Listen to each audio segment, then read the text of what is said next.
बैठक झाली, काय काय चर्चा झाल्या, काय सूचना दिल्या त्या ठिकाणी? नाही, जिल्हा नियोजनाची बैठक आत्ताच संपन्न झाली आणि त्यानुसार जिल्हा नियोजनाचा प्रारूप आराखडा हा सगळ्यांच्या सहमतीने 600 कोटीवर घेऊन जाण्याचा निर्णय आम्ही सगळ्या जणांनी केलेला आहे.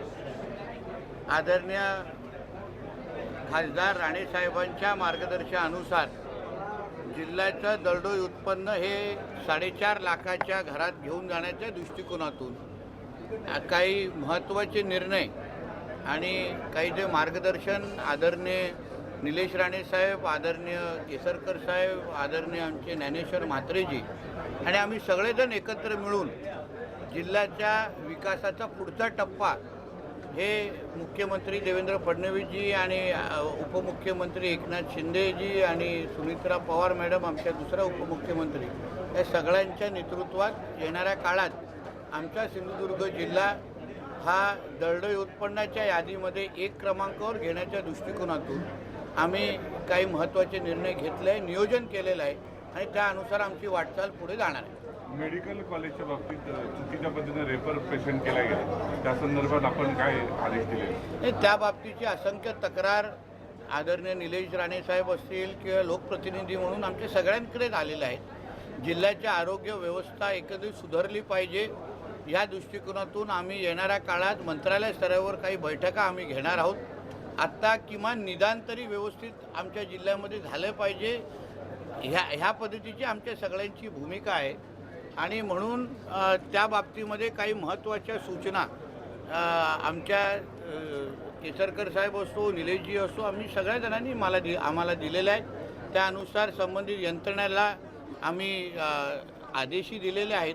पण आरोग्य व्यवस्था सुधारण्याच्या दृष्टिकोनातून येणाऱ्या आठवड्यामध्ये मंत्रालय स्तरावर बैठक घेण्याचं नियोजन आहे. महावितरणच्या बाबतीत जे खड्डे बुजवले गेले नाहीत आणि जे अपघात होतात त्या संदर्भात काही सूचना आपण आज सूचनापेक्षा जे काही अतिशय महत्त्वाचं मार्गदर्शन निलेश साहेबांनी जे केलं आहे त्यानुसार PWD आणि महावितरण ह्याच्यामध्ये जे काही अजून चांगलं जे कोऑर्डिनेशनची गरज आहे त्या बाबतीमध्ये एक वेगळी बैठक केसरकर साहेबांनी जे काही सूचना दिल्या त्यानुसार आम्ही घेणार आहोत, जेणेकरून महावितरणचं जे काही काम आमच्या सिंधुदुर्ग जिल्ह्यामध्ये सुरू आहे ते अजून प्रभावी पद्धतीने कसं होऊ शकतं.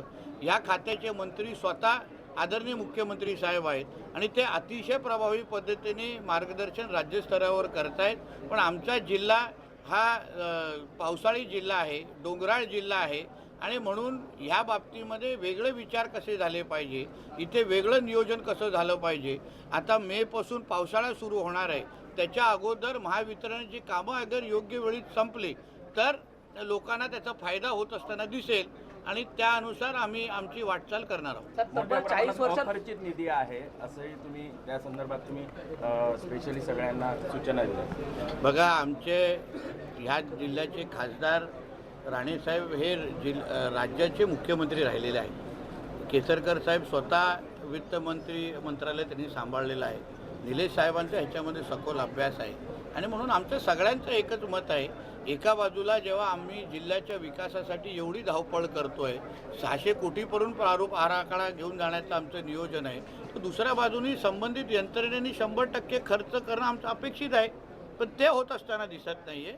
पण त्याच्यावर आता कुठल्याही पद्धतीच्या निवडणुका नाहीत, आचारसंहितेचे बंधनं आमच्यावर नाहीत. म्हणून येणाऱ्या काळामध्ये आमच्या जिल्ह्यामध्ये येणारा प्रत्येक पैसा हा 100% कसा खर्च होईल यावर आमच्या सगळ्या जणांचं लक्षही राहणार आहे आणि त्या दृष्टिकोनात आम्ही बैठकाही घेणार. तब्बल 40 वर्षानंतर भाजपचा महापौर मुंबईमध्ये ऋतू तावडे यांच्या माध्यमातून सिंधुदुर्ग जिल्ह्यातील वन्य प्राण्यांच्या उपद्रवावर चांगल्या पद्धतीने चर्चा झाली. येत्या काळामध्ये सिंधुदुर्गवासियांना हा बंदोबस्त आणि एकूणच उपाययोजना कशा पद्धतीने? बघा, एक चांगली सूचना जी आदरणीय निलेश साहेबांनी दिली आहे की ट्रँक्युलायझर करणं. आता ते लगेच त्याच्या तातडीने त्याच्यावर या वन्य प्राण्यांच्या दृष्टिकोनातून उपाय होऊ शकतो. काही फेन्सिंग संदर्भात आणि अन्य उपाययोजनाबद्दल आमच्या केसरकर साहेबांनी काही उपाययोजना सुचवलेल्या आहेत आणि म्हणून ह्या जिल्ह्यामध्ये जो होणारा वन्य प्राण्यांचा त्रास म्हणजे एका बाजूला वनतराचा पर्याय आहेत, पण महत्त्वाची भूमिका म्हणजे आम्ही कसं स्वतः सक्षम होऊ शकतो, आमची यंत्रणा कशी अधिक चांगली होऊ शकते. एका बाजूला जे खर्च आम्ही करण्यासाठी तयार आहोत पण वनप्राण्यांचा त्रास कसा कायमस्वरूपी थांबू शकतो या दृष्टिकोनातून उपयोजना येणाऱ्या काळामध्ये आमचं घेण्याची आमची तयारी आहे. तर 15 तारखेपासून अंगणवाडी यात्रा आपले कुणकेश्वर यात्रा सुरू होते. CM DCM पण येणार आहेत त्या यात्रेला? त्या बाबतीमध्ये अधिकृत आपल्याला कळवण्यात येईल. तर आमदार साहेबांनी जो मुद्दा मांडला, कर्नाटक आणि गोवा राज्यातून जे बीप मोठ्या प्रमाणात येतात आणि याशिवाय ज्या कारवाई, पोलीस कारवाई या संदर्भात त्यांनी कडक भूमिका घेण्यासंदर्भात एसपींना सूचना केल्यात. काय आपण आदेश दिलेले आहेत? हे आदेश आमच्या सगळ्या जणांची ती भावना आहे. गौमातेला आम्ही आमची आई मानतो, आमचे राज्यमाता म्हणून तिला दर्जा दिलेला आहे आणि म्हणून मला असं वाटतं की अशा पद्धतीच्या कुठल्याच गोष्टी आम्ही कोणच खपून घेणार नाही. निलेश साहेबांनी मांडलेली भूमिका ही आमच्या सगळ्यांचं त्याच्याबद्दल एकमत आहे की आमच्या जिल्ह्या गोवा किंवा कर्नाटकमध्ये काही वेगळी भूमिका असू शकते, पण महाराष्ट्र राज्यामध्ये आणि आमच्या जिल्ह्यामध्ये आम्ही हे खपूनच घेणार नाही. म्हणून त्या बाबतीमध्ये पोलीस यंत्रणा अतिशय सज्ज राहिली पाहिजे. आमची भूमिका त्याच्याबद्दल 0 टॉलरन्स आहे आमच्या सगळ्यांच्या भूमिकेमध्ये आणि म्हणून येणाऱ्या काळामध्ये अजून कडक कारवाया कशा होतील. आता मकोकापासून सगळं लावण्याचे आदेश अगर मुख्यमंत्री साहेब देत असतील तर मग आपण हात आखडता का घेतोय? आपण का कडक भूमिका घेत नाही आहे? आपण का नुसतं तस्करी करणाऱ्यापेक्षा मुख्य आरोपींना आपण का पकडत नाही आहे? ह्या दृष्टिकोनातून येणाऱ्या काळामध्ये भूमिका घेतली जाईल असा विश्वास SP ने आम्हाला दिलेला आहे. साहेब, आपल्या जिल्ह्यामध्ये मोदी आवास योजना सुरू आहे घरकुलांच्या. अद्याप लोकांचे प्रस्ताव आहेत, परंतु काही ठिकाणी तर मंजुरीच मिळालेली नाही. त्याच्यावर काम करू ना. अशा पद्धतीची उदाहरणं अगर असतील ना, ती अतिशय महत्त्वाची योजना आहे. त्याच्यावर 100% अंमलबजावणीच्या बाबतीमध्ये आम्ही भूमिका घेऊ. सिंधुरत्न योजना पण निलेश साहेबांनी सुरू करण्यासंदर्भात मागणी केली आणि 100 कोटीचा निधी मिळण्यासाठी त्यांनी मागणी केली पाहिजे. नाही, आमच्या आदरणीय दीपक केसरकर साहेबांनी पहिले चांदा त्या बांधापासून सिंधुरत्न योजना हे आमच्या जिल्ह्याच्या विकासासाठी मोठ्या प्रमाणे योगदान देणाऱ्या ह्या योजना राहिलेल्या आहेत. आता काही कारणामुळे त्या योजना अगर बंद केल्या असतील तर परत सुरू करण्याच्या दृष्टिकोनातून आज आमच्या जिल्हा नियोजनमध्ये त्या बाबतीमध्ये निलेश साहेबांनी ठराव मांडलेला आहे. अनुमोदनही आमच्या ज्ञानेश्वर म्हात्रेजींनी दिलेलं आहे.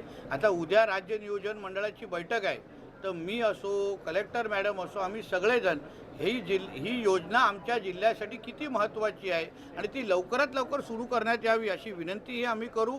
आम्हाला मिळालेल्या माहितीनुसार आदरणीय मुख्यमंत्री साहेब अतिशय सकारात्मक आहे. मला विश्वास आहे लवकरच त्या बाबतीमध्ये सकारात्मक निर्णय होईल. अंमली पदार्थ आणि दारूंचं मोठ्या प्रमाणात हे होतं, या संदर्भात तुम्ही त्या बैठकीने मोठ्या सूचना दिल्यात काय? नाही, महत्त्वाचं म्हणजे जी भूमिका आमच्या निलेश साहेबांनी मांडली की ह्या बाबतीमध्ये 100% उपयोजना करण्याची आम्हाला अत्यंत गरजेचं आहे. त्यासाठी एक महत्त्वाचं पाऊल म्हणजे जिल्ह्यामध्ये CCTV कॅमेऱ्याची यंत्रणा आम्ही लावणार आहोत. त्याच्यामुळे प्रत्येक गोष्टीवर आमची करडी नजर असेल. जे काही मुवमेंट इथे होतात, गांजा विकणाऱ्यापेक्षा गांजा आणणारा जिल्ह्यामध्ये हा महत्त्वाचा आहे, त्याला पकडणं गरजेचं आहे. ती नावं आमच्या पोलीस खात्याकडे निश्चित पद्धतीने आहे असा माझा विश्वास आहे. आता येणाऱ्या काळामध्ये तुम्हाला त्या संबंधित ब्रेकिंग न्यूज भेटतील. थँक्यू.